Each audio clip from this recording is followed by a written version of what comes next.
Hello bankers. तो कैसे हैं आप लोग? I hope you are doing well. तो अगर आप सीआईबी एग्जाम की प्रिपरेशन कर रहे हो और आपका इलेक्टिव सब्जेक्ट एचआरएम है, तो आज का सेशन आपके लिए काफ़ी ज़्यादा इंपॉर्टेंट रहने वाला है, क्योंकि इस सेशन के अंदर हम एचआरएम के एक इम्पॉर्टेंट टॉपिक परफॉर्मेंस मैनेजमेंट के बारे में पढ़ने वाले हैं। तो इस सेशन को आपको शुरू से लेकर एंड तक ज़रूर देखना है और अपने फ्रेंड्स एंड कलीग साथ भी ज़रूर शेयर करना है, ताकि वो भी इस सेशन का बेनिफिट ले सके।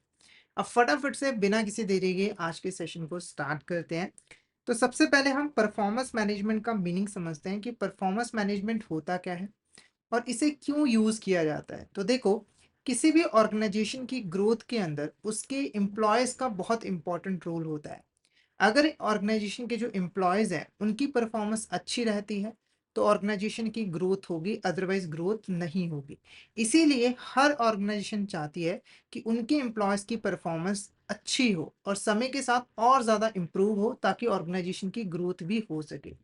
इसीलिए ऑर्गेनाइजेशन यूज़ करती हैं परफॉर्मेंस मैनेजमेंट का। परफॉर्मेंस मैनेजमेंट एक सिस्टमैटिक अप्रोच है, एक सिस्टमैटिक सिस्टम है, जिसका यूज़ करके ऑर्गेनाइजेशन जो है अपने एम्प्लॉयज़ की परफॉर्मेंस को असेस करते हैं, इवैल्यूएट करते हैं, फिर उसको मैनेज करते हैं। परफॉर्मेंस मैनेजमेंट के अंदर सबसे पहले एम्प्लॉयज़ का परफॉर्मेंस स्टैंडर्ड जो है वो सेट किया जाता है कि एक एम्प्लॉय की परफॉर्मेंस कैसी होनी चाहिए। फिर उसको एक्चुअल परफॉर्मेंस के साथ कंपेयर किया जाता है और एम्प्लॉयज़ को फीडबैक वगैरह प्रोवाइड किए जाते हैं, सजेशंस प्रोवाइड किए जाते हैं, ताकि वो इम्प्रूवमेंट कर सके समय के साथ। तो परफॉर्मेंस मैनेजमेंट का मीनिंग आप समझ चुके हो। अब इससे रिलेटेड जो क्वेश्चंस हैं उसको हम यहाँ पर डिस्कस कर लेते हैं। तो फर्स्ट क्वेश्चन देखो, performance management is a systematic process used by organisation to ensure that employees work and contribution align with the company's goals, objectives and overall mission. Performance management is a continuous process used in organization to देखो, performance management एक systematic process है जिसका use organisations इसलिए करती है ताकि वो अपने एम्प्लॉयज़ की परफॉर्मेंस को मैनेज कर पाए और इंश्योर कर पाए कि जो एम्प्लॉय है वो कंपनी के गोल्स ऑब्जेक्टिव को अचीव करने के लिए जो है वो काम करे और जो कंपनी का ओवरऑल मिशन है वो कंप्लीट हो पाए। तो परफॉर्मेंस मैनेजमेंट के अंदर एक ऑर्गेनाइजेशन क्या करती है? पहला, वो एम्प्लॉय की परफॉर्मेंस को असेस करती है, एम्प्लॉय की परफॉर्मेंस को इम्प्रूव करती है, एम्प्लॉय की स्किल को डेवलप करती है, उसे नॉलेज प्रोवाइड करती है, या फिर एम्प्लॉय का जो वर्कलोड है उसे इंक्रीज करती है। तो इस क्वेश्चन का जो करेक्ट आंसर रहेगा वो रहेगा option D. First, second, third is a correct answer. ठीक है, तो देखो, परफॉर्मेंस मैनेजमेंट के अंदर एक ऑर्गेनाइजेशन जो है वो अपने एम्प्लॉयज की परफॉर्मेंस को मैनेज करती है। परफॉर्मेंस को मैनेज करने के लिए सबसे पहले जो ऑर्गेनाइजेशन है वो एम्प्लॉय की जो परफॉर्मेंस है उसको असेस करती है कि एम्प्लॉय ने कैसा परफॉर्म किया है।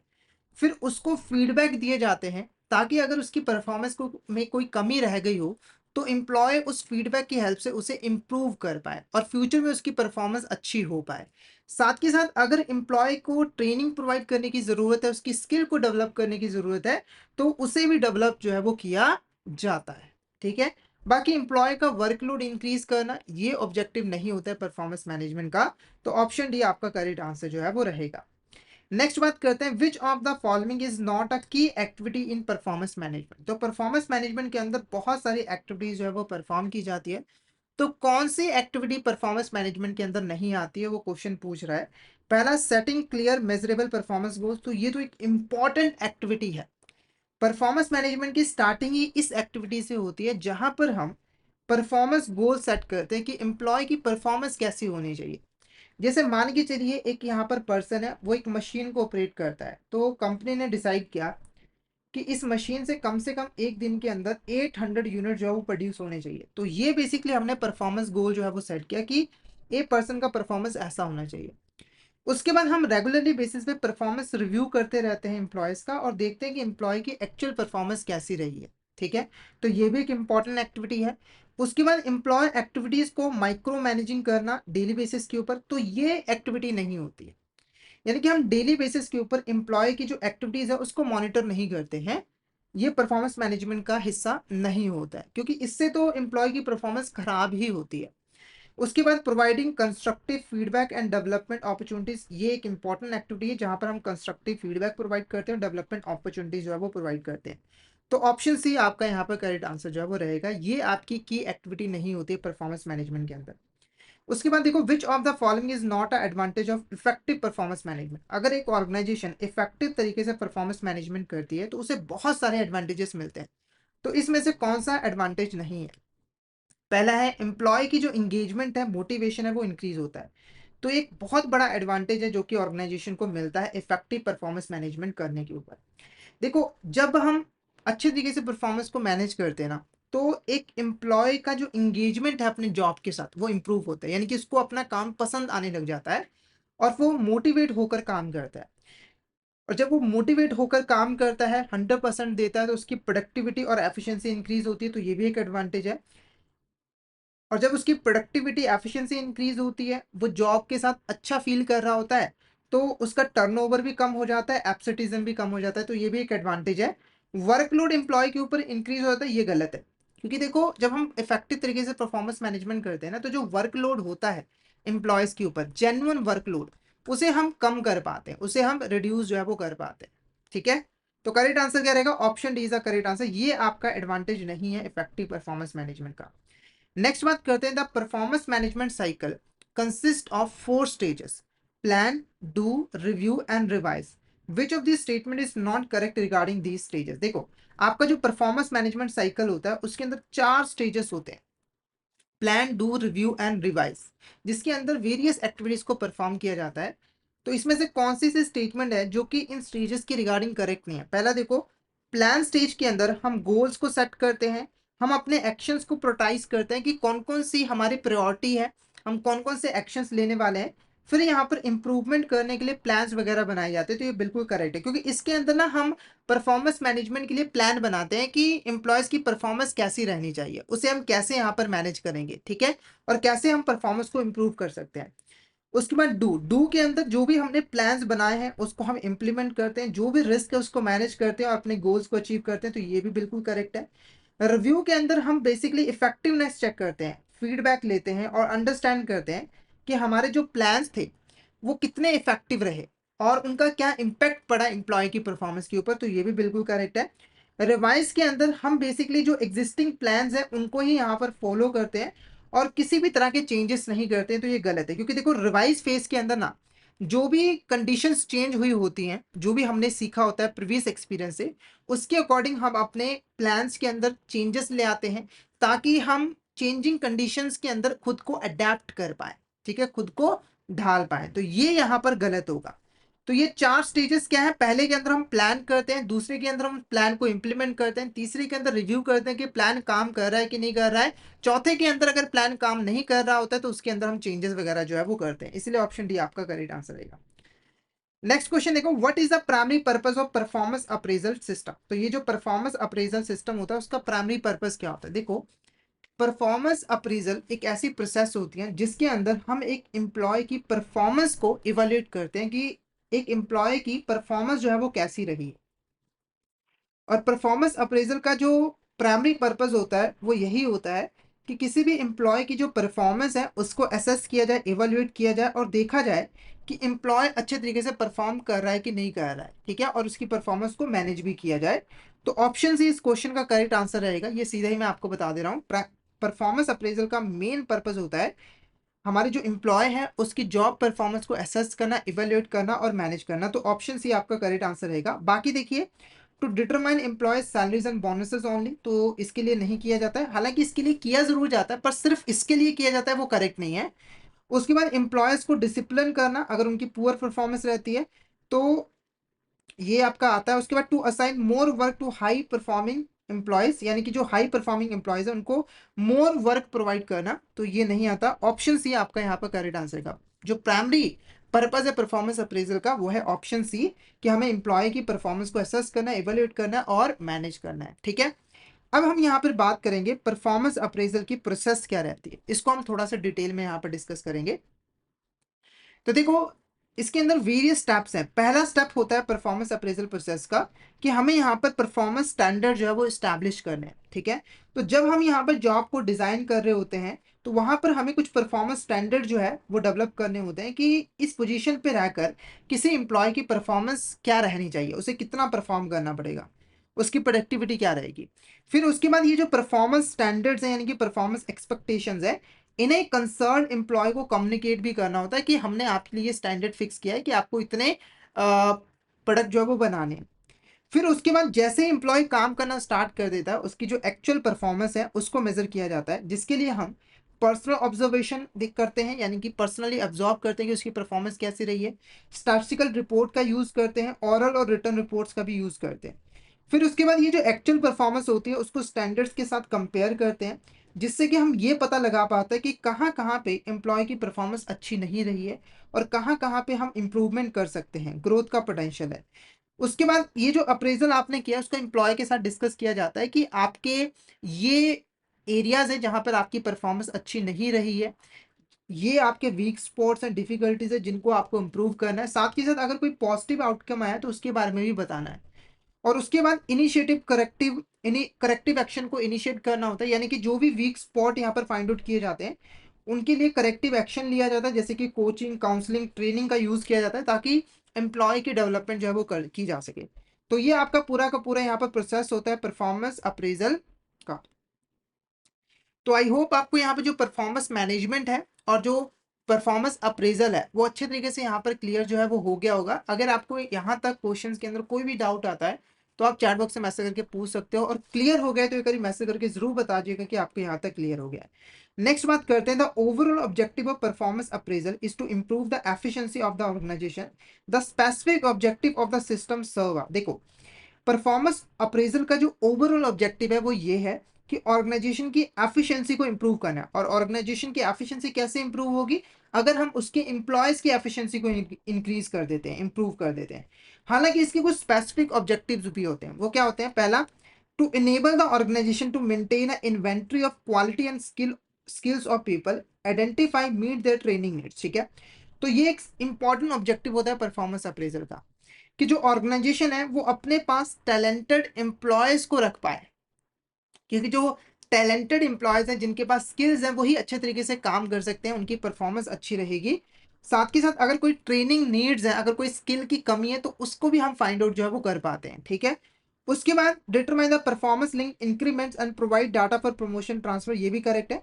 तो कई बार क्या होता है कि एम्प्लॉय को मोटिवेट करने के लिए उसकी परफॉर्मेंस के अकॉर्डिंग उनको इंक्रीमेंट्स देनी होती है, उनको प्रमोशन देनी होती है। ठीक है, हायर डिपार्टमेंट के अंदर ट्रांसफर करना होता है। तो इसके लिए हमें डाटा भी प्रोवाइड करता है performance appraisal system. To maintain individual group development, fulfil their aspiration by sharing with them their standard of observe and performance. तो जो इंडिविजुअल्स एंड ग्रुप्स हैं उनकी डेवलपमेंट करना और उनकी जो एस्पिरेशंस हैं उनको भी यहाँ पर फुलफिल करना। तो ये सभी यहाँ पर बिल्कुल करेक्ट है। तो option D, all of the above, आपका करेक्ट आंसर रहेगा। Option D, all of the above is the correct answer. Next question की बात करते हैं। नेक्स्ट क्वेश्चन बेसिकली रिलेटेड है मेथड्स ऑफ परफॉर्मेंस अप्रेजल। तो हमारे पास परफॉर्मेंस अप्रेजल करने के बहुत सारे मेथड्स जो है वो अवेलेबल हैं, जिसमें से पहला जो मेथड है वो है आपका यहाँ पर trait analysis. Trait analysis focus on evaluating specific traits or characteristics deemed important for a successful job performance. In trait analysis, rating scale for customer service representative, which of the following trait would least likely to be included? देखो, trait analysis के अंदर ना हम basically किसी job को perform करने के लिए जो स्पेसिफिक ट्रेट्स और करेक्टरिस्टिक्स चाहिए होते हैं, इंपॉर्टेंट होते हैं, उनके ऊपर फोकस करते हैं। जैसे कि एग्जाम्पल के लिए अगर कोई कस्टमर सर्विस रिप्रेजेंटेटिव है तो उनके अंदर ना कुछ ट्रेड्स होने चाहिए, कुछ करेक्टरिस्टिक्स होनी चाहिए, कि उनकी कम्युनिकेशन स्किल अच्छी होनी चाहिए ताकि वो कस्टमर के साथ अच्छे तरीके से बातचीत कर पाए। साथ के साथ उनके अंदर प्रॉब्लम सॉल्विंग एबिलिटी होनी चाहिए ताकि वो कस्टमर की प्रॉब्लम्स को सॉल्व कर पाए।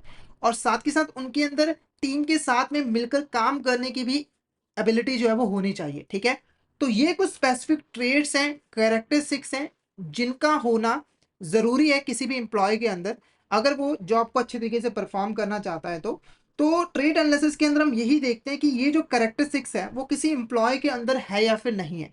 फिर इसके हिसाब से उनको रेटिंग प्रोवाइड की जाती है। जैसे कि किसी एम्प्लॉय की कम्युनिकेशन स्किल्स जो है वो अच्छी नहीं है तो उसे 10 में से 5 नंबर मिल गए। किसी की प्रॉब्लम सॉल्विंग एबिलिटी बहुत,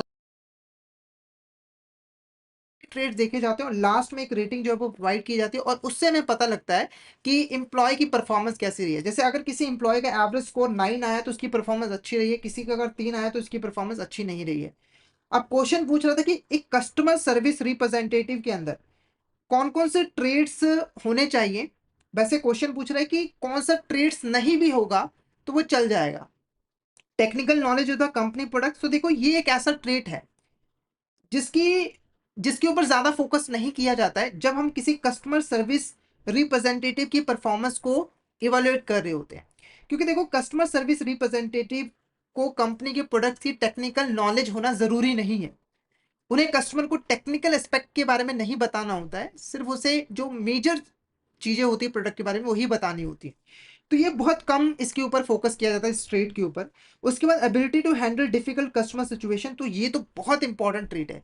यानी कि डिफिकल्ट सिचुएशन के अंदर एक कस्टमर सर्विस रिप्रेजेंटेटिव कैसे बिहेव करता है, क्या वो उसे हैंडल कर पाता है नहीं कर पाता है, तो ये एक इंपॉर्टेंट ट्रेड है जिसको एनालाइज किया जाता है जब भी हम परफॉर्मेंस को इवेलुएट कर रहे होते हैं। उसके बाद creativity and problem solving skills, तो ये भी बहुत ज्यादा जरूरी ट्रेट है।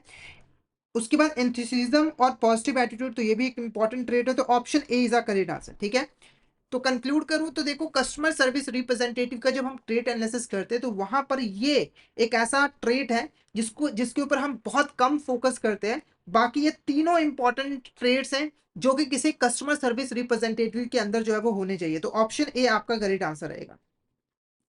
नेक्स्ट बात करते हैं, which performance evaluation method does the example represent where the evaluator must choose between employee consistently meet deadlines and employee occasionally misses the deadlines। ठीक है, तो देखो एक ऐसा परफॉर्मेंस इवोल्यूशन मेथड या फिर परफॉर्मेंस अप्रेजल मेथड जहां पर जो इवोल्यूएटर होता है जो कि यहाँ पर एम्प्लॉय की परफॉर्मेंस को इवोल्यूट कर रहा होता है, उसे फोर्स किया जाता है कि आपको दो दो स्टेटमेंट्स में से एक स्टेटमेंट को चूज करना होगा जो कि यहाँ पर एम्प्लॉय की परफॉर्मेंस को अच्छे तरीके से डिस्क्राइब करेगा।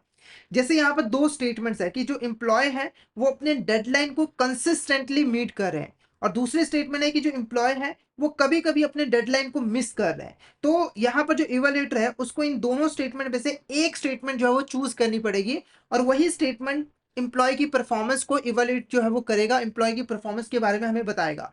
तो ये कौन सा मेथड है?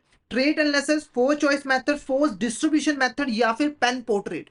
फटाफट से बताइए इस क्वेश्चन का आंसर आपको क्या लग रहा है। फटाफट से बताइए इस क्वेश्चन का आंसर आपको क्या लग रहा है। तो इस क्वेश्चन का जो आंसर है वो है force choice method is a correct answer. Force choice method is a correct answer. उसके बाद आपका जो फोर्स डिस्ट्रीब्यूशन मेथड होता है ना, इसके अंदर जो इवैल्यूएटर होता है उसको फोर्स किया जाता है कि सभी इंप्लॉयज में से कुछ परसेंटेज को आपको हाईली, मतलब कि यहाँ पर ना इवैल्यूएटर को बोला जाता है कि आपको एम्प्लॉयज की बेसिकली कैटेगरीज बनानी है। यानी कि कुछ एम्प्लॉयज को आपको हाई परफॉर्मेंस में डालना है, कुछ एम्प्लॉयज को एडुकेट परफॉर्मेंस में डालना है, कुछ एम्प्लॉयज को आपको लो परफॉर्मेंस के अंदर जो है वो डालना है। जैसे मान के चलिए इवैल्यूएटर को हमने बोला कि आपको 20% एम्प्लॉयज फाइंड आउट करने जिनकी परफॉर्मेंस अच्छी रही है, 20% ऐसे जिनकी परफॉर्मेंस गुड रही है, 20% ऐसे जिसकी एडुकेट है, 20% ऐसे जिसका एवरेज परफॉर्मेंस रही है, और 20% ऐसे जिसकी परफॉर्मेंस अच्छी नहीं रही है। तो इवैल्यूएटर जो है एम्प्लॉयज को फाइंड आउट कर रहा है और उनको जबरदस्ती इन कैटेगरीज में डाल रहा है। तो वो फोर्स डिस्ट्रीब्यूशन मेथड होता है। पेन पोर्ट्रेट के अंदर एक रिटन स्टेटमेंट बनाई जाती है, एक ऐसे कह सकते हो कि एक रिटन फ्रेज जो है वो टाइप किया जाता है जिसके अंदर हम एम्प्लॉय की परफॉर्मेंस को बताते हैं कि एम्प्लॉय की परफॉर्मेंस जो है वो कैसी रही है। नेक्स्ट क्वेश्चन की बात करते हैं, a manager keeps a log of incidents such as employee successfully resolve a customer complaint leading to a positive customer review, employee miss several project deadlines causing delays during the performance appraisal. These incidents are discussed as a concrete examples of employee performance. This represent which method of performance appraisal? ठीक है, तो देखो हो क्या रहा है कि एक मैनेजर जो है वो क्रिटिकल इंसिडेंट्स को अपने पास रिकॉर्ड करके रख रहा है। जैसे कि जो एम्प्लॉय है उसने कस्टमर कंप्लेंट को बहुत अच्छे तरीके से रिजॉल्व किया जिससे कस्टमर ने एक पॉजिटिव रिव्यू दिया। उसके बाद एम्प्लॉय ने सेवरल प्रोजेक्ट डेडलाइंस को मिस कर दिया जिसकी वजह से डिले हो गई, प्रोजेक्ट कंप्लीट नहीं हो पाए। अब ये जो क्रिटिकल इंसिडेंट्स हैं इनको डिस्कस किया जा रहा है और इनसे ही हम किसी एम्प्लॉय की परफॉर्मेंस को इवोल्यूट कर रहे हैं। जैसे कि ये जो पहला वाला एम्प्लॉय है इसकी परफॉर्मेंस बहुत अच्छी रही है, इससे कंपनी को बहुत बेनिफिट हुआ है, और दूसरा वाला जो एम्प्लॉय है उसकी परफॉर्मेंस अच्छी नहीं रही है। ठीक है, तो ये कौन सा मेथड है? ये आपका फोर्स चॉइस मेथड है, फोर्स डिस्ट्रीब्यूशन मेथड है, क्रिटिकल इंसिडेंट मेथड है, या फिर कॉन्फिडेंशियल रिकॉर्ड्स है? फटाफट से बताइए इसका करेक्ट आंसर आपको क्या लग रहा है। फोर्स चॉइस मेथड है ये, फोर्स डिस्ट्रीब्यूशन मेथड है, क्रिटिकल इंसिडेंट मेथड है, या फिर कॉन्फिडेंशियल रिकॉर्ड है? फटाफट से इस क्वेश्चन का आंसर बताइए। इस क्वेश्चन का आंसर आपको क्या लग रहा है, क्या होगा इस क्वेश्चन का करेक्ट आंसर? फटाफट से बताइए। तो इस क्वेश्चन का जो करेक्ट आंसर है वो है आपका critical incident method is a correct answer. Next question की तरफ बढ़ते हैं। What is the most accurate description of 360 degree appraisal? जो ये 360 डिग्री अप्रेजल होता है, इसको कौन सी स्टेटमेंट बहुत अच्छी तरीके से डिस्क्राइब करिए? सबसे पहले 360 डिग्री अप्रेजल होता क्या है, इसको थोड़ा सा हम समझ लेते हैं। देखो 360 डिग्री अप्रेजल के अंदर मल्टीपल स्टेक होल्डर जो है वो किसी एम्प्लॉय की परफॉर्मेंस को इवेल्युएट करते हैं। मतलब कि 360 डिग्री अप्रेजल के अंदर एक एम्प्लॉय की परफॉर्मेंस को हर तरीके से जो है वो इवेल्युएट किया जाता है। एक क्लाइंट के पॉइंट ऑफ व्यू से, एक मैनेजर के पॉइंट ऑफ व्यू से, एक यहाँ पर सबॉर्डिनेट के पॉइंट ऑफ व्यू से, और एक आपके पीयर के पॉइंट ऑफ व्यू से। मतलब कि आप देख सकते हो कि मल्टीपल स्टेक होल्डर जो है वो मिलकर एम्प्लॉय की परफॉर्मेंस को इवेल्युएट कर रहे हैं। तो ये जो मेथड है वो 360 डिग्री अप्रेजल होता है, मतलब कि चारों तरफ से एम्प्लॉय की परफॉर्मेंस को इवेल्युएट करना। तो पहली स्टेटमेंट देखो, evolution conducted by employees direct supervisor only, कि डायरेक्ट सुपरवाइजर ही सिर्फ यहां पर परफॉर्मेंस इवोल्यूशन करे, तो ये गलत है। Performance review that gathers feedback from multiple stakeholder around employee, तो बिल्कुल करेक्ट है। एक ऐसा परफॉर्मेंस रिव्यू जहां पर हम मल्टीपल स्टेक होल्डर से पूछते हैं, रिव्यू लेते हैं, फीडबैक लेते हैं कि एम्प्लॉय की परफॉर्मेंस कैसी रही है। तो ये स्टेटमेंट बहुत अच्छी तरीके से डिफाइन कर रही है। उसके बाद देखो self assessment based on employees on perception of their performance, तो ये गलत है। उसके बाद peer to peer review system where employees anonymously evaluate each other, तो ये भी यहाँ पर गलत है। तो ऑप्शन बी आपका करेक्ट आंसर जो है वो रहेगा। Option B is a correct answer. Next question की तरफ बढ़ते हैं। In a 360 degree appraisal an individual performance is assessed bye 6 parties नेमली। देखो 360 डिग्री अप्रेजल के अंदर ना एक इंडिविजुअल एम्प्लॉय की जो परफॉर्मेंस है उसको 6 पार्टीज के द्वारा असेस किया जाता है। वो 6 पार्टीज कौन है? सबसे पहले top management, immediate supervisor, peers, subordinate, self and customer और क्लाइंट्स, या फिर internal auditor, external consultant, project manager, vendor, self shareholders, या फिर board of member, department head, team leader, supplier, self regulatory authorities, या फिर human resources, external trainers, competitor, investors, self community representatives. तो फटाफट से इस क्वेश्चन का answer बताइए। इस क्वेश्चन का आंसर क्या लग रहा है? मैं आपको यहाँ पर 10 सेकंड का टाइम दे रहा हूँ, तो फटाफट से इस क्वेश्चन का आंसर बताइए। इस क्वेश्चन का आंसर आपको क्या लग रहा है? वो 6 पार्टीज के क्या नाम है? फटाफट से बताइए इस चैट बॉक्स में अपना अपना आंसर। क्या होगा करेक्ट आंसर? तो इसका जो करेक्ट आंसर रहेगा वो रहेगा option A is a correct answer. Top management जिसके अंदर आपके मैनेजर्स आ जाते हैं, ठीक है। इमीडिएट सुपरवाइजर जो आपका सुपरवाइजर है। पीएस बेसिकली आपके जो कलीग्स है जो आपके साथ में काम करते हैं, ठीक है। जैसे कि जो पीयर्स है वो आपको बता सकते हैं कि जब टीम मीटिंग की जाती है तो आपकी परफॉर्मेंस क्या रहती है, आप टीम के साथ मिलकर काम कर रहे हो या नहीं कर रहे हो। सुबोर्डिनेट जो है, जो आपके अंडर काम कर रहे होते हैं, वो आपको आपकी लीडरशिप के बारे में बता सकते हैं कि आपकी लीडरशिप कैसी है, आप कैसे टीम को लीड कर रहे हो, आप अच्छी तरीके से लीड कर रहे हो या फिर नहीं। सेल्फ हम खुद के बारे में भी अपने बारे में कुछ ना कुछ सोचते हैं कि हमारी परफॉर्मेंस अच्छी रही है या फिर नहीं रही है। और कस्टमर और क्लाइंट जिनके साथ आप डील करते हो वो भी आपको बता सकते हैं कि आपने कस्टमर के साथ कैसे यहाँ पे जो है वो डील किया है। तो ऑप्शन ए आपका करेक्ट आंसर रहेगा। नेक्स्ट क्वेश्चन की बात करते हैं। Dash appraisal bar introduce when the employee performance is measured, analyze target the set in the first appraisal, and after a short period his her performance is measured again. Proper feedback and guidance is given to ensure that the employee achieves the target। ठीक है, तो देखो वैसे तो थोड़ी बड़ी statement है, मैं इजी लैंग्वेज में आपको समझा देता हूँ। इस क्वेश्चन का जो आंसर है वो है 720 डिग्री अप्रेजल। अगर आप 360 को ऐड करो तो ये कितना बन रहा है? देखो 3 आपका 600 हो गया, प्लस 60 तो 120, तो ये आपका 720 हो गया। यानी कि 720 अप्रेजल में आप 2 बारी 360 डिग्री अप्रेजल करते हो। अब पहली बार आपने जो एम्प्लॉयज की परफॉर्मेंस को अप्रेज किया, उसकी परफॉर्मेंस को मेजर किया, एनालाइज किया, उसके लिए एक टारगेट सेट किया। उसके बाद कुछ टाइम के बाद फिर से उसकी परफॉर्मेंस को असेस किया गया, एनालाइज किया गया, फिर से उसको फीडबैक दिया गया और एक नया टारगेट जो है वो सेट किया गया। तो ये आपका 720 डिग्री अप्रेजल होता है। इसका यूज इसलिए किया जाता है ताकि हम कंटिन्यूस बेसिस के ऊपर एम्प्लॉय की परफॉर्मेंस को असेस कर पाए, ठीक है, ताकि ज्यादा देर ना हो जाए। तो ऑप्शन ए आपका करेक्ट आंसर रहेगा। नेक्स्ट क्वेश्चन की बात करते हैं यहां पर। Which of the statement is correct regarding feedback give to employees for performance improvement? तो जब हम किसी एम्प्लॉय की परफॉर्मेंस को असेस करते हैं तो हम ना उनको फीडबैक देते हैं कि आप अपनी परफॉर्मेंस को कैसे इम्प्रूव कर सकते हो। तो ना वो फीडबैक जो है वो इस तरीके से दिए जाने चाहिए कि एम्प्लॉय जो है वो डीमोटिवेट भी ना हो और उसकी परफॉर्मेंस भी इम्प्रूव हो जाए। तो उसके लिए कुछ गाइडेंस होती है, कुछ बातों का ध्यान रखना पड़ता है। जैसे कि जो फीडबैक है वो हमेशा ऑब्जेक्टिव होना चाहिए। ऑब्जेक्टिव का मतलब है कि वाक़ई में एम्प्लॉयी की परफ़ॉर्मेंस जहाँ पर खराब होगी, उसको उसके रिगार्डिंग जो है वो फीडबैक प्रोवाइड करना, ताकि वो वहाँ पर इम्प्रूवमेंट कर सके। सब्जेक्टिव अगर रहेगा, सब्जेक्टिव के अंदर क्या होता है कि हम अपना ओपिनियन देते हैं। हमारा ओपिनियन मायने नहीं रखता, बल्कि एक्चुअली में बंदे ने कहाँ पर कमी छोड़ी है, यानी कि एक्चुअली में एम्प्लॉइज़ की परफ़ॉर्मेंस कहाँ पे खराब हुई है, हमें उसके रिगार्डिंग फीडबैक प्रोवाइड करना है, और हमारा क्या मानना है वो मायने नहीं रखता। तो फीडबैक हमेशा ऑब्जेक्टिव होना चाहिए और इस तरीके से एम्प्लॉयी को देना चाहिए कि उसकी परफ़ॉर्मेंस फ्यूचर के अंदर इंप्रूव हो। तो बिल्कुल ये स्टेटमेंट बिल्कुल करेक्ट है। और फीडबैक जो है वो हमेशा सजेस्टिव होना चाहिए। सजेस्टिव का मतलब है कि आप सामने वाले पर्सन को सजेशन प्रोवाइड कर रहे हो, ना कि ये बता रहे हो कि आप गलत हो और मैं सही हूँ। जैसे अगर आप किसी 2 बंदे जैसे अगर मान के चलिए आपका कोई दोस्त है, वो आपसे कुछ पूछ रहा है, ठीक है? तो वहाँ पर आपको सजेशन देना होता है कि हाँ, आप ऐसा कर सकते हो, ठीक है? आपको वहाँ पर उसको ये नहीं बोलना होता है कि नहीं, आपको ऐसा ही करना पड़ेगा, ठीक है? और अगर आप ऐसा नहीं करोगे तो आप गलत हो जाओगे, तो ऐसा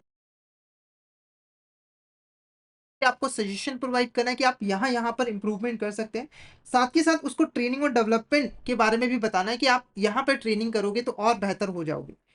और जो सुपीरियर है वो फॉल्ट फाइंडिंग अप्रोच को अडॉप्ट करेगा, नॉट प्रॉब्लम सॉल्विंग अप्रोच, ये गलत है। जो सुपीरियर है उसकी रिस्पॉन्सिबिलिटी बनती है कि वो प्रॉब्लम सॉल्विंग अप्रोच का यूज़ करे। यानी कि उसका जो मेन फ़ोकस है वो प्रॉब्लम को सॉल्व करने के ऊपर हो, ना कि फ़ॉल्ट को फाइंड आउट करने में।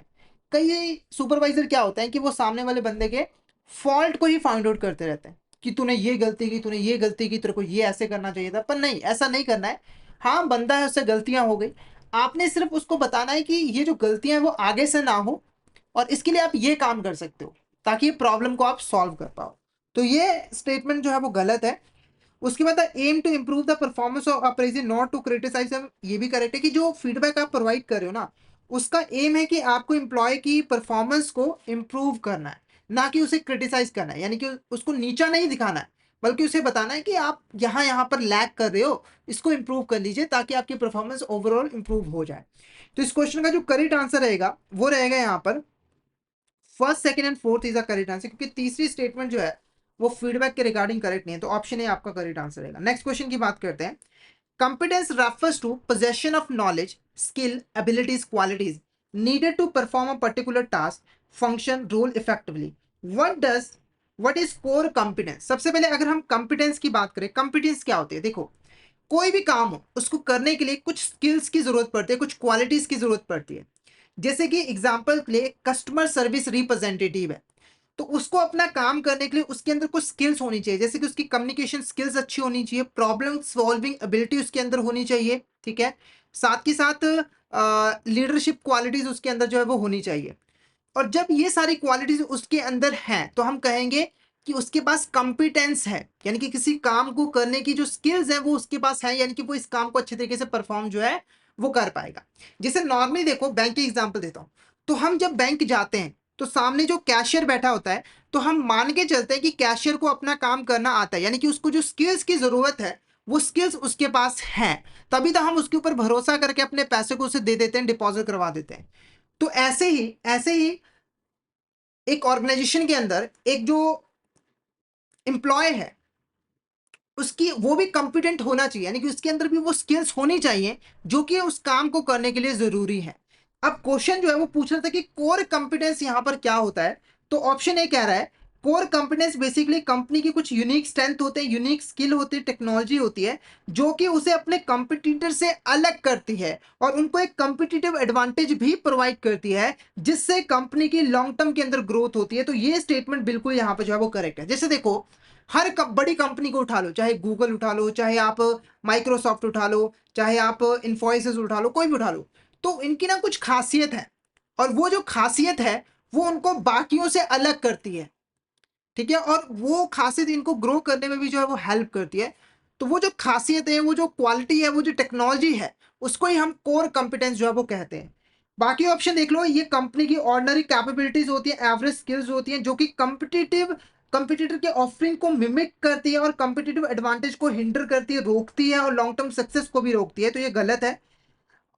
बाकी ऑप्शन भी आपके यहाँ पर जो है वो गलत ही है, तो ऑप्शन ए आपका यहाँ पर करेक्ट आंसर जो है वो रहेगा। नेक्स्ट क्वेश्चन की बात करते हैं, what does competency mapping primarily involve. तो ये जो कंपिटेंसी मैपिंग होती है इसके अंदर क्या किया जाता है, तो देखो हर ऑर्गेनाइजेशन चाहती है कि उसका जो एम्प्लॉय है वो कॉम्पिटेंट हो। कॉम्पिटेंट होने का मतलब है उसके अंदर वो स्किल्स हो जो कि काम को करने के लिए जरूरी हैं। जैसे अगर आप एक अकाउंटेंट को हायर कर रहे हो तो आप इंश्योर करोगे कि अकाउंटेंट के पास अकाउंटेंसी की नॉलेज है और वो अपना काम सही तरीके से कर पाएगा। तो कॉम्पिटेंसी मैपिंग के अंदर हम बेसिकली किसी भी स्पेसिफिक जॉब या फिर रोल के साथ रिलेटेड जो भी कंपिटेंसीज हैं उसको आइडेंटिफाई करते हैं, डिफाइन करते हैं। यानी कि एक पर्टिकुलर जॉब को परफॉर्म करने के लिए क्या क्या क्वालिटीज होनी चाहिए उसको हम डिफाइन करते हैं कंपिटेंसी मैपिंग के अंदर, ताकि हम किसी भी पर्सन को हायर करने से पहले चेक कर लें कि इस जॉब को परफॉर्म करने के लिए जो स्किल्स चाहिए वो उसके पास है या फिर नहीं है। उसके बाद assessing employee satisfaction level with an organisation, तो ये गलत है, ये कंपनी मैपिंग के अंदर नहीं आता। उसके बाद implementing technology upgrade in human resource management, तो ये भी नहीं आता है। Conducting market analysis for product development, ये भी नहीं आता। तो ऑप्शन ए आपका यहाँ पर करेक्ट आंसर जो है वो रहेगा, option A is a correct answer. तो क्लियर है आपको यहाँ तक? एक बार मुझे चैट बॉक्स में बता दीजिए, और किसी भी तरह का डाउट आता है तो आप चैट बॉक्स में मैसेज करके पूछ सकते हो। नेक्स्ट क्वेश्चन को डिस्कस करने से पहले मैं आपको बता दूं कि अगर आप एचआरएम की सिस्टमेटिक वे में प्रिपरेशन करना चाहते हो तो आप हमारे कोर्सेज में एनरोल कर सकते हो, जहां पर आपको सारा का सारा जो एचआरएम का सिलेबस है वो कॉन्सेप्चुअल वीडियोस की फॉर्म में मिल जाता है, जो कि हिंदी और इंग्लिश लैंग्वेज के मिक्स में अवेलेबल होते हैं। इसी के साथ आपको यहाँ पर mock test, mega mock test वगैरह मिल जाते हैं और कॉम्प्लीमेंट्री ई पीडीएफ नोट्स मिल जाते हैं, जिससे आप एचआरएम की प्रिपरेशन अच्छे तरीके से कर सकते हो। हमारे वीडियोस की जो ड्यूरेशन होती है वो काफी कम होती है, जिससे आप बहुत ही कम टाइम में पूरे एचआरएम सब्जेक्ट की प्रिपरेशन कर सकते हो। तो आप हमारे कोर्स को फटाफट से यहाँ पर एनरोल कर लीजिए, हमारा कोर्स आपके लिए बेस्ट कोर्स रहेगा। हमारे जो कोर्सेज हैं वो इजीली एक्सेसिबल है। अगर आप एक एंड्रॉइड यूजर हो तो आपको गूगल प्ले स्टोर पे जाना है, वहां पर आपको हमारी app learning session IVF exam मिल जाएगी। और अगर आप एक एप्पल यूजर हो तो आपको ऐप स्टोर पे जाना है और वहां पर आपको हमारी ऐप लर्निंग सेशन आईवीएफ मिल जाएगी, और इस ऐप के थ्रू आप हमारे कोर्सेज में एनरोल कर सकते हो। और अभी अगर आप हमारे कोर्सेज में एनरोल करते हो तो आपको कई सारे डिस्काउंट ऑफर्स मिल जाते हैं जो कि लिमिटेड टाइम पीरियड के लिए ही अवेलेबल है। तो जल्दी से हमारे कोर्स में एनरोल कर लीजिए। कोर्स से रिलेटेड कोई डिटेल्स चाहिए हो तो आप हमारे एक व्हाट्सअप ग्रुप को ज्वाइन कर लीजिए, जिसका जो नंबर है वो है 8360944207। और इस व्हाट्सअप ग्रुप के थ्रू आप हमसे बातचीत कर सकते हो, डिस्काउंट के बारे में पूछ सकते हो, कोर्स डिटेल्स पूछ सकते हो, हम सारी इन्फॉर्मेशन आपको प्रोवाइड करेंगे। और हमारे टेलीग्राम चैनल को भी जरूर ज्वाइन कर लीजिएगा, क्योंकि हम इसमें एग्जाम से रिलेटेड, क्लासेस से रिलेटेड जितने भी इंपॉर्टेंट अपडेट्स हैं वो डालते रहते हैं। और अगर आपको भी किसी भी तरह की क्वेरी आती है तो आप इस चैनल पे मैसेज कर सकते हो। तो टेलीग्राम चैनल को तो जरूर जरूर ज्वाइन कर लीजिएगा, ठीक है। अब बढ़ते हैं नेक्स्ट क्वेश्चन की तरफ। नेक्स्ट क्वेश्चन क्या है, which of the following is not typically included in the employees competency profile according to competency mapping. तो कॉम्पिटेंसी मैपिंग के अंदर एम्प्लॉय की कंपिटेंसी प्रोफाइल के अंदर इसमें से कौन सी ऐसी चीजें जिसको इंक्लूड नहीं किया जाता है। पहला देखो, specific technical knowledge relevant to the job. अगर किसी जॉब के लिए आप हायर कर रहे हो तो उसके जॉब को परफॉर्म करने के लिए जो टेक्निकल नॉलेज है वो एम्प्लॉय के अंदर होनी चाहिए, तो ये तो इंक्लूड किया जाता है। उसके बाद problem solving, critical thinking skills, तो ये तो होने ही चाहिए, इसके अलावा काम नहीं चलने वाला। Ability to work independently, manage time efficiently, ये भी होना चाहिए। तो ऑप्शन डी आपका करेक्ट आंसर रहेगा, none of the above is the correct answer, क्योंकि ये सारी चीजें हम यहाँ पर प्रोफाइल के अंदर जो है वो इंक्लूड करते हैं। यानी कि ये सारी चीजें एम्प्लॉय के अंदर होनी चाहिए और तभी हम एम्प्लॉय को कॉम्पिटेंट जो है वो मानते हैं। तो ऑप्शन डी आपका none of the above is the correct answer. Next question की बात करते हैं, which of the following statement best defines key performance indicator. सबसे पहले हम यहाँ पर की परफॉर्मेंस इंडिकेटर का मीनिंग समझेंगे, ये क्या होते हैं। देखो, की परफॉर्मेंस इंडिकेटर्स कुछ मैट्रिसेस होते हैं, कुछ यहाँ पर मैट्रिसेस होते हैं जो कि हमें बताते हैं किसी भी एम्प्लॉय की परफॉर्मेंस जो है वो कैसी रही। जैसे अगर आपको किसी कंपनी की परफॉर्मेंस का पता लगाना हो, उसकी फाइनेंशियल परफॉर्मेंस का, तो आप उसका प्रॉफिट और लॉस चेक करते हो कि उसने कितना प्रॉफिट और लॉस कमाया है। तो ऐसे ही अगर आप किसी एम्प्लॉय की परफॉर्मेंस को एसेस करना चाहते हो तो वहां पर आप कुछ यहाँ पर मैट्रिसेस के ऊपर जो है वो फोकस करते हो, और उन मैट्रिसेस को ही हम पर की परफॉर्मेंस इंडिकेटर जो है वो कहते हैं। अब कौन सी स्टेटमेंट डिफाइन करिए, पहला सब्जेक्टिव रेटिंग्स होते हैं जिनको यूज किया जाता है एम्प्लॉय की परफॉर्मेंस को इवेल्युएट करने के लिए, या फिर एक स्टैंडर्डाइज मैट्रिसेस होते हैं जो कि यहाँ पर एम्प्लॉय की परफॉर्मेंस को मेजर करते हैं और ये स्पेसिफिक होते हैं, मेजरेबल होते हैं, या फिर ये qualitative assessment organisation progress toward the goals, इसे हम कहते हैं, या फिर arbitrary matrices used without objective criteria. तो इस क्वेश्चन का जो करेक्ट आंसर रहेगा वो रहेगा option D is the correct answer. तो की परफॉर्मेंस इंडिकेटर बेसिकली कुछ स्टैंडर्डाइज मैट्रिसेस होते हैं जिनको हम मेजर करके किसी भी एम्प्लॉय की परफॉर्मेंस को मेजर कर सकते हैं, असेस कर सकते हैं, और ये स्पेसिफिक होते हैं और मेजरेबल होते हैं। इसको हम नंबर्स की फॉर्म में भी मेजर जो है वो कर सकते हैं। क्लियर है? कोई डाउट हो पूछ सकते हो। नेक्स्ट क्वेश्चन की बात करते हैं। What distributions quantifiable KPI from the quality oriented KPI. देखो, हमारे ये जो की परफॉर्मेंस इंडिकेटर्स होते हैं वो दो तरीके के होते हैं, एक होता है क्वांटिफाइएबल और एक होता है क्वालिटी ओरिएंटेड केपीआई। क्वांटिफाइएबल केपीआई ऐसे केपीआईज होते हैं जिनको हम नंबर्स में कैलकुलेट कर सकते हैं, मेजर कर सकते हैं। जैसे कि एग्जांपल के लिए एम्प्लॉय ने सेल्स यहाँ पर कितनी की है, ठीक है, उसके बाद उन्होंने यहाँ पर कितनी कंप्लेंट जो है वो कस्टमर की सॉल्व की है, ये आपके क्वांटिफाइएबल केपीआईज हैं। इनको हम नंबर्स में कैलकुलेट कर सकते हो, मेजर कर सकते हो। Quality oriented KPI basically quality के ऊपर फोकस करते हैं, आप इसे नंबर्स में मेजर नहीं कर सकते।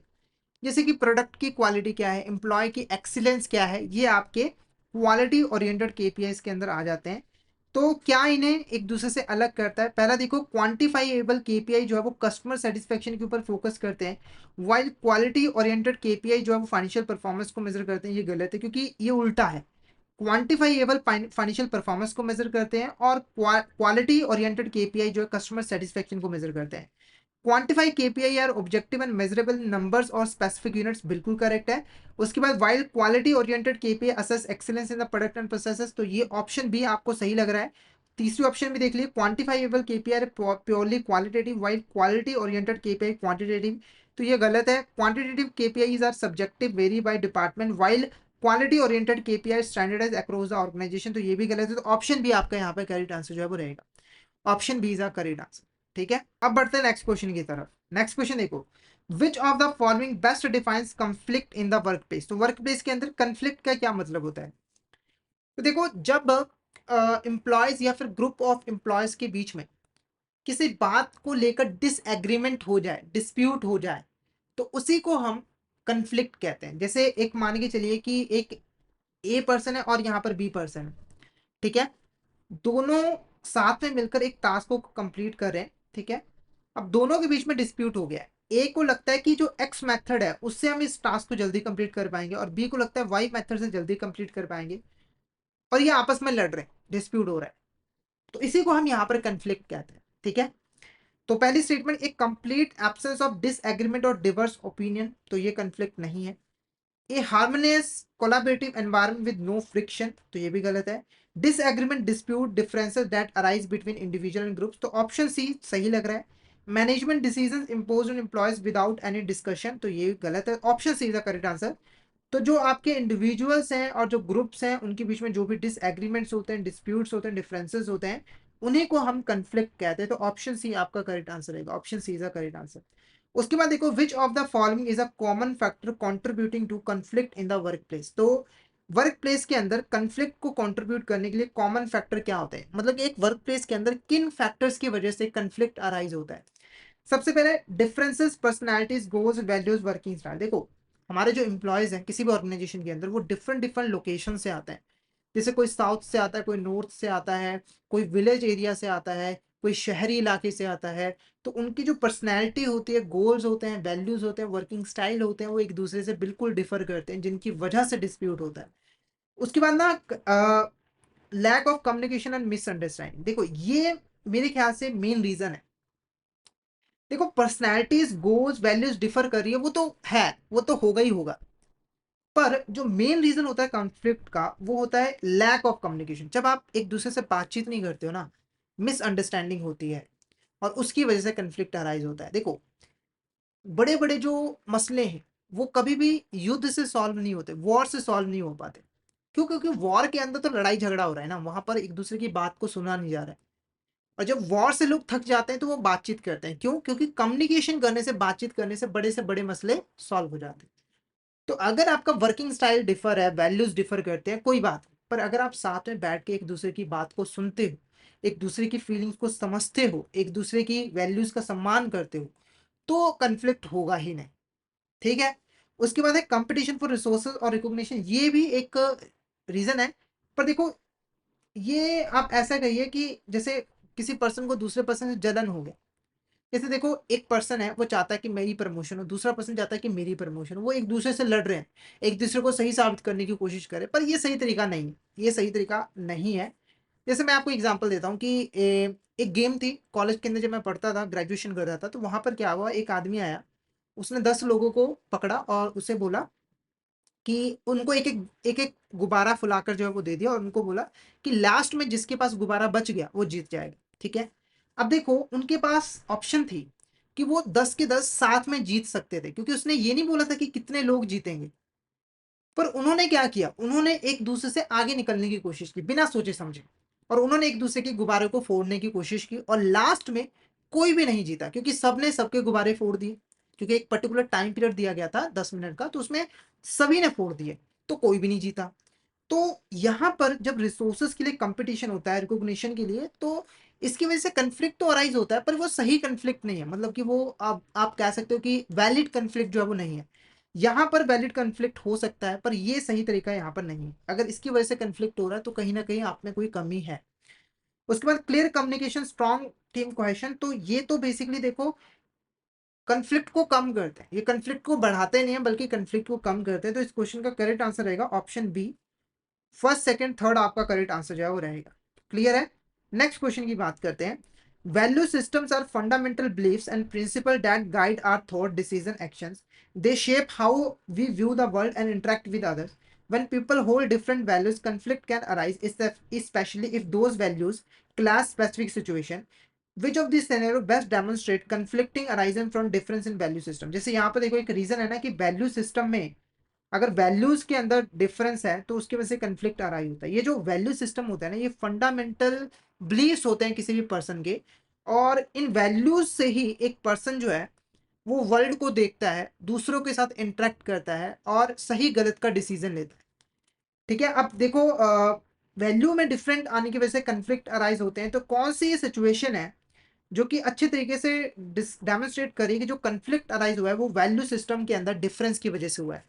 पहला, two colleagues disagreeing on the best approach to solving a technical problem. दो कलीग्स डिसएग्री कर रहे हैं कि उन्हें टेक्निकल प्रॉब्लम इस तरीके से सॉल्व करना है, एक कह रहा है कि ए मेथड, एक कह रहा है बी मेथड, और डिसएग्री कर रहे हैं।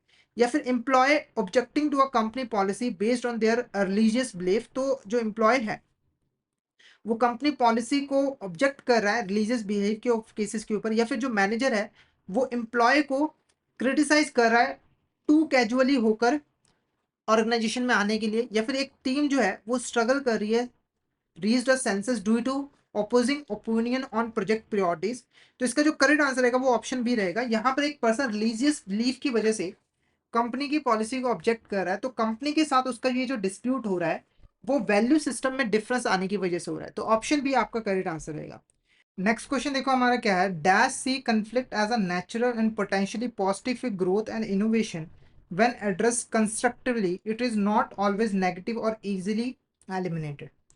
तो इस क्वेश्चन का जो करेक्ट आंसर है वो है option C, interactionist is a correct answer, क्योंकि इनका मानना है कि जो कन्फ्लिक्ट है वो नेचुरल है, आप इसे कभी भी अवॉइड नहीं कर सकते हो, पर अगर आप कन्फ्लिक्ट को अच्छे तरीके से मैनेज कर पाते हो तो इसका नेगेटिव इम्पैक्ट आपके ऑर्गेनाइजेशन के ऊपर नहीं पड़ता बल्कि पॉजिटिव इम्पैक्ट पड़ता है। और कन्फ्लिक्ट से आपकी ऑर्गेनाइजेशन की ग्रोथ भी होती है। कैसे? तो देखो जब दो पार्टीज या फिर ग्रुप के अंदर कन्फ्लिक्ट होता है तो वो एक दूसरे को सही साबित करने की कोशिश करते हैं, जिसके लिए उन्हें दूसरे पक्ष की बात को भी सुनना पड़ता है। और जब दो पार्टीज आपस में एक दूसरे के ओपिनियन को शेयर करते हैं, सुनते हैं, तो एक नया तरीका निकल कर आता है जो कि वाकई में बहुत ज्यादा बेस्ट होता है।